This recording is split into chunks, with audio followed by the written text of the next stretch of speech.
backline is. So do your research, man. It's not that hard. The information is out there. Yeah. Because I know people have said to me, "Hey, man, this guy wants me to. I'm gonna open, and they want to use my equipment." I go, "That's how it works, son. That's what you do. If you want to ride on that guy's coattails and pick up fans through his fan base and his shows." You gotta drive around with that trailer, bro. That's what you gotta do. It's called paying your dues. I mean, look, we're fortunate now because we've done it a while. Like I said, that first set of touring, are you kidding me? We did well over 50,000 miles in a calendar year, just opening for anybody that said yes. And so we had some we had some theater dates, we had some club tours. You know, it was fun. It was fun, but you know, it's paying your dues. It's what you do. Yep. Now, I agree. We're able to go out and headline now. We're able to go out and do shows and tours where we don't have to supply the back line, and people are actually like, you know, I had a question doing an interview a couple days ago. It was a written interview, and you know, it was, well, what's the best writer you've ever had? I'm like, writer? You're too new for a writer. I mean, come on. Yeah, I mean, at some point, I mean, we were very popular, and we would get food and stuff and some beers and shit, but that was about it. People think it's actually like the most luxurious thing. It's like, man, you must have been living the life on the road. I go, hey, I enjoyed it for what it was, but it's nonstop. It's you're working 24 hours a day, but you're enjoying yourself, but you have to learn to enjoy it and not make the worst of it. You have to realize, man, I'm getting to see this whole beautiful United States on the road. And do what I love doing. Right. And do what I love doing and meet new people doing it. Yeah. And, you know, look, if there's towels and water bottles, then, you know, it's a good day. Yeah. Congratulations. Yeah, I hear you. And as long as you don't get a flat tire, keep on trucking. But yeah, it's awesome. You know, that's why my show's a little different, is because we talk about, you know, stuff like this, you know, the inside stuff. So it's great talking to people that, you know, that's my segment producer messaging me. He does a segment on my show. He agrees with you 100% about working the record. He said, you know, just between his online radio stations, the website, and my show, he's had over 100,000 listeners to his music by working his record. He's a guy who released something, I think, in 2015 and takes his time. He's just starting to record his follow-up to that. So he, you know, it's, you know, he believes in the process. He's just not going to do it to do it. Yeah, I think he's going through some, you know, issues, you know, maybe getting back to it a little bit, but we all go through that as far as writing and stuff. You just got to find your groove again and get back to it. But that's basically what it boils down to, is working your music and enjoying what you do. Well, be around some people that, you know, inspire you. Yeah, or, absolutely. You know, it doesn't necessarily have to be the people that you're recording with, but, you know, I get that all the time. So what inspires you? Well, first of all, I'm a positive person, and I pretty much enjoy every day above ground. Some days are harder than others, but, you know, I can be inspired by somebody's story, meeting people, seeing things, you know, be open to things. You know, I'm just not, you know, I guess part of my perspective changed, you know, like we talked about, you know, when you stop worrying about, well, God, nobody thinks we're good enough, or no, screw that, we're good enough. Let's just go do it on our own. And then you have to be open to everything, because it takes everything for you to have any success. People always ask me how, like, I take criticism. I don't care what anybody ever said about me. Some of the most horrible things were said, because we put on a shocking show for a lot of, you know, for what it was back in the day. And I've been called Satan. I've been, you know, we're crazy. It wasn't that. It was just we were trying to get attention to our music, and it worked. Sure. But I never let any of that shit bother me, no matter where it was printed or they hung pictures up at certain bars. I mean, I knew the owner and shit, so it was funny, but they hung a poster of me and wrote Satan on it.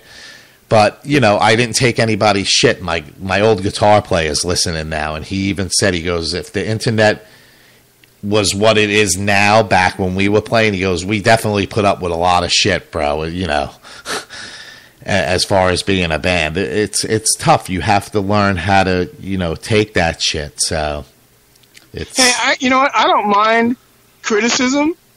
I just demand educated criticism. Mm-hmm. If you tell me, you know, your band's music is no good, or your song sucks, or your guitar playing sucks, I don't have a problem hearing that from you. I mean, look, at the end of the day, I have sponsorships and endorsements from people that make instruments that... You're never going to make anybody happy. But that having been said, as long as you can tell me you've heard it, then fine. But if you can't tell me you've even listened, and you have an opinion without listening, it's an uneducated opinion, and so I really, it has no weight for me whatsoever. I hear you. I mean, that's like people, if you bring up a certain band, or Howard Stern, or Marilyn Manson, oh, that guy sucks. Did you ever listen to him? Or are you just going on what you heard about someone, or you just think he's vulgar, or... I mean, the guy wouldn't be worth billions of dollars to Sirius XM if he wasn't good at what he did.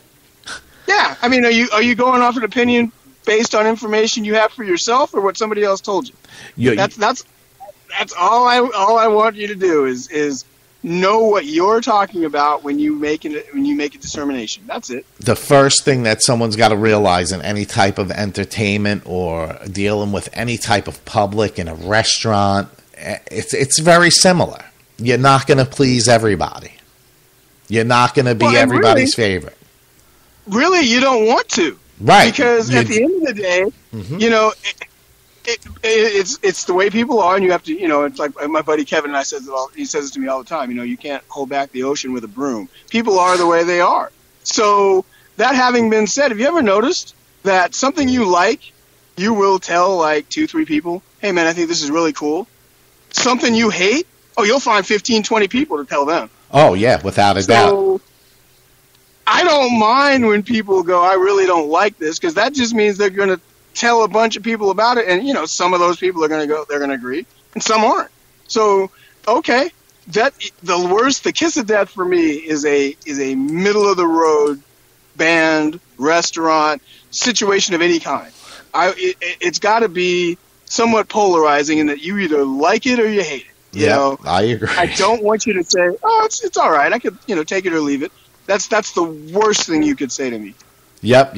It's just right in the middle. I always look at things from the middle, but I still have my side. So I look at things, you know, openly in every case. But, you know, people are what they are, and if they like it, you can't. If they don't, it's a good thing. I mean, if someone's mother said, "I can't stand your music," I'm doing something right, because that's exactly who I want not to like it. I want to sell it to your son. And at the end of the day, for you to feel that passionate about you liking it or not liking it means it affected you. And that was the whole point of creating it in the first place. If you create something as an artist that doesn't affect anybody, well, I don't know why you did it. Right, I hear you. And if you're doing it to just do it, then don't bitch that you didn't strike a chord with someone. For real, I mean, it's very much so that. Very much so that. Yeah. So tell me about what's going on in the California scene, man. I think it's been a while since I talked to someone over there. What are some of your favorite local bands playing over there? Well, there was a band out here called Motorbone. I've got a good friend named Josh that's in that one. Love that band. They're playing, I think, with Puddle of Mud. NAMM is getting ready to happen next weekend, starting Thursday. So, we'll be doing that. As a matter of fact, there's a lot of friends like Ronnie, Ronnie North, the guitar player, great guitar player, friend I've known for a while. I always see him at NAMM, and that's always good. We're actually, I've noticed him and us. Swirl is actually doing a booth signing for the first time ever. Nice. We got invited by Rock and Roll Industries to sign at a booth. Like, we had a half-hour stretch of time on Friday at 1:30 in the afternoon Pacific Coast time out here in Cali, where the band is actually going to be at booth 6647 at the Rock and Roll Industries booth at NAMM, signing autographs. And, we've been to NAMM year in and year out, and it just kind of goes to show you never know who's paying attention. Right. We've done a couple, reviews, interviews, whatever, with the magazine and all that good stuff, but never done enough to the point where they were, they were supportive, but never like, hey, we need you to come sign at our booth this year. No, that's an honor. I mean, that's cool as fuck, because, not only just, manufacturers and shit gonna see you, other people in bigger bands are gonna, it's a good networking tool to Absolutely. be at, man. I've got denied my press pass for years. And I've always been offered passes by friends and shit. But next year, I'm taking someone up on that offer next year. So 2019, I will be at next year's NAMM. I'm going to announce that now. Well, you know what? Here's the thing. I mean, this is our first one. We'll see what kind of comes from it. I mean, like I said, we're excited about the year. But if this is how the year starts and we actually get to leave the country and tour and all that good stuff, next year we might be doing it a couple times at a couple different booths. I mean, there's a lot of optimism right now. That's good in our world. So, I mean, if the last 2 weeks of 2018 and any indication of 2017 is any indications of how my 2018 is going to be, I'm going to have a good year. I'm off to a good start. I'm struggling looking for a job a little bit, but I'm still all right. But as far as music, radio, the record label, and shit like that, it's taken off. It's just.